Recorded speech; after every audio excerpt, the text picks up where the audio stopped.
Hi, I'm Jack Canfield. Welcome back to another segment of Talking About Success. I'm here with Dr. Don Pett. Today he's my guest. And you're a psychiatrist. You're the director of the educational community.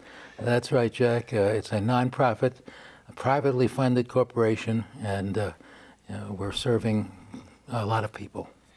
Now, we've had a couple off-camera conversations about success, and I've been a teacher of that, and I think you've helped me realize it doesn't matter how much money we all make. If we don't have a world to live in, we're not going to be in a very good shape.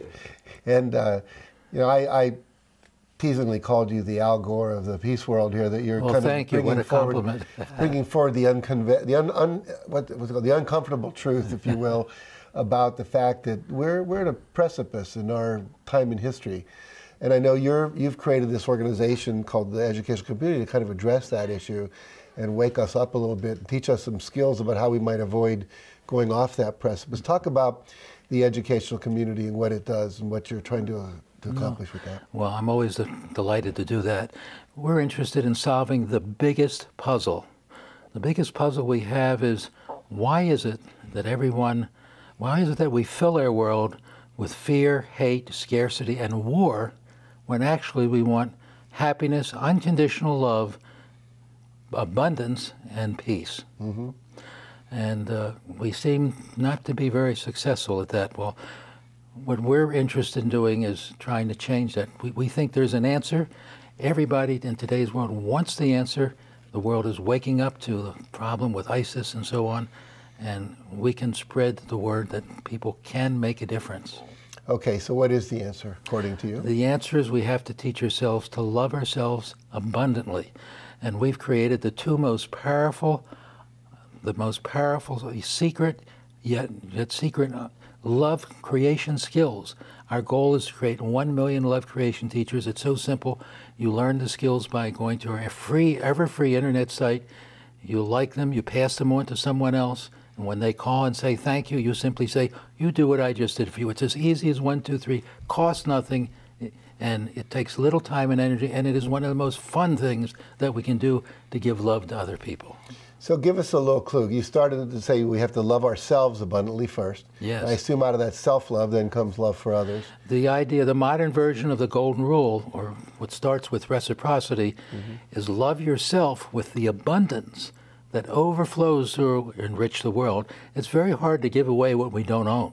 Yes. But if we start with the idea of liking ourselves, and then we love ourselves, and then we can love an abundance that overflows. We all know that you crawl before you walk, and then you run. Now we need to learn that we first need to like ourselves, then we can love ourselves with the abundance that overflows. Most people know about the walking and crawling part. Right. They don't know how important it is to like yourself. And you know, our society says, if you like yourself, you're selfish, self-centered. Right. It tells us to do just the opposite of what we ought to be doing. So can you give us a preview or a hint or a clue or a technique about just what are some of the things we can do to like ourselves more? Well, one thing that we tell people not to do that we should do is to emotionally endorse ourselves. Everyone knows what they need to do. When they go to a ball game, they cheer and stomp into when they go to a musical event, they know how to talk to a dog to get that dog to shake its behind and wag its tail. They know how to talk to a baby. But when do people look at themselves in the mirror and say, I am such a hot sketch. I really like me. It just doesn't happen. You know, we're taught, you know, you might say, well, that was a good job, and then they go right on to the next worry situation. But we really need to really emotionally endorse ourselves. That's one of the most basic skills. Mm-hmm.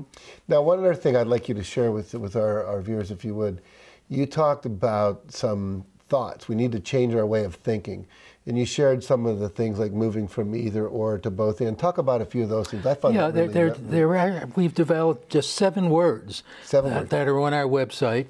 And for example, we have this disease of our thinking called either or thinking. It's us or them, the right way, the wrong way. And that's the reason we have wars.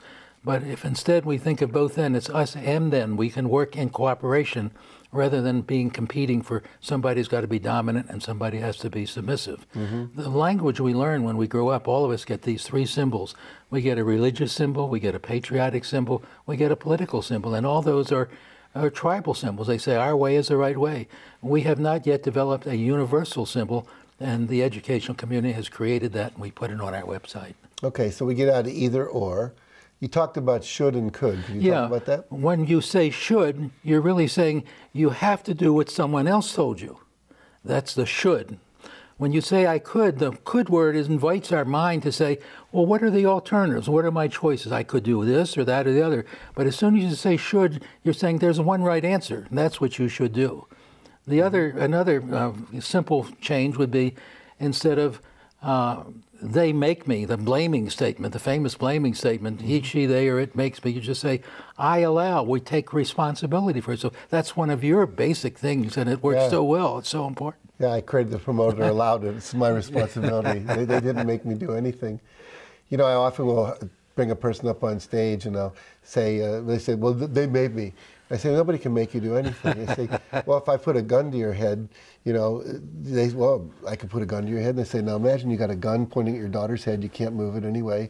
And I say, shoot your daughter, I'll kill you. And they all go, I wouldn't do it. Even with a gun to your head, I can't make you do anything. Yeah. It's very important for people to get that. People don't, we spend the first 15 or 20 years of our lives not having the ability to resist. We are, as children, our brain is malleable. We know that we learn languages and so on because we absorb everything. When we get to be about 18 or 20, we've developed language. That's when we can begin to start becoming our own person. We can start, and of course that's why rebellion occurs in our teenage period. Right. And then we start resisting different things. But and most of the adult studies show it's not until our mid-20s or late 20s or early 30s that we can start taking responsibility for ourselves. Well, I love what you're doing. I think it's really important that we all kind of wake up out of our doldrums. And it's, you know, we're asleep not just about war, we're asleep about everything, really. And these same principles you're talking about are just about waking up to the possibility of being fully human, which most of us haven't really stepped into. We're kind of still living in the mammalian brain of, like, you know, fight or flight. And you're saying there's another possibility to come forward from a much higher level of consciousness. And I know when you got into your work, you were, one of your main things was teaching self-esteem in the schools. It's true. And this is one of the most important things. When you teach self-esteem, the kids, they're bully-proof. They're no longer susceptible to what other people say. Right. They become their own best friend. When you teach people to like themselves, they have the best possible antidepressant, better than medications and other things. There's so much. And so, I mean, self-esteem, the free antidepressant. Exactly. Like that. Yeah, that's what it is. I mean, people who don't kill themselves, who really say, I really like myself, but I'm going to shoot myself. No. Right, exactly. They usually say, oh, well, you know what, the horrible things they say to themselves. Right. But if we can, as you start, and what you did in the school system earlier, and you start pushing that, that's the way we bulletproof the kids. Somehow we think the idea that if we put more guards in the school or where we make them more secure, that's going to change things. I think the real issue is we have to teach people to love themselves. Yeah, well, again, we're dealing with the symptom, not the root cause of all these issues. So good for you. So if people want to find out more about the education community, they want to go and download all these free resources, which I really strongly encourage you all to do. There's you know, so many people say there's all these problems, but you've got the solutions. And so it's all available for you. We've laid out the whole curriculum. Everything is guaranteed forever free. You start with EinsteinSolution.org, www.EinsteinSolution, there are two S's in the middle of EinsteinSolution.org, and you learn the two most powerful yet secret love creation skills. I've had them recorded by a professional speaker and actor, and people love them. And then you can go on to some of the other skills, and they're all very simple. Einstein's solution. Two S's in the middle, like exactly. Possessive Einsteins. Okay. Wow. Look, we are in a critical time in our history, and I think that this man and his work and the community you're developing around the world, and there's so much. I wish we had more time to talk about them, but there are many solutions. We don't have to live in fear. We can live in love, and his work will tell you how to do that. So EinsteinSolution.org. Thank you for joining me today, It's really a pleasure. Thank you so much. Always a pleasure to see you. And we'll be right back after this short break. Don't go away.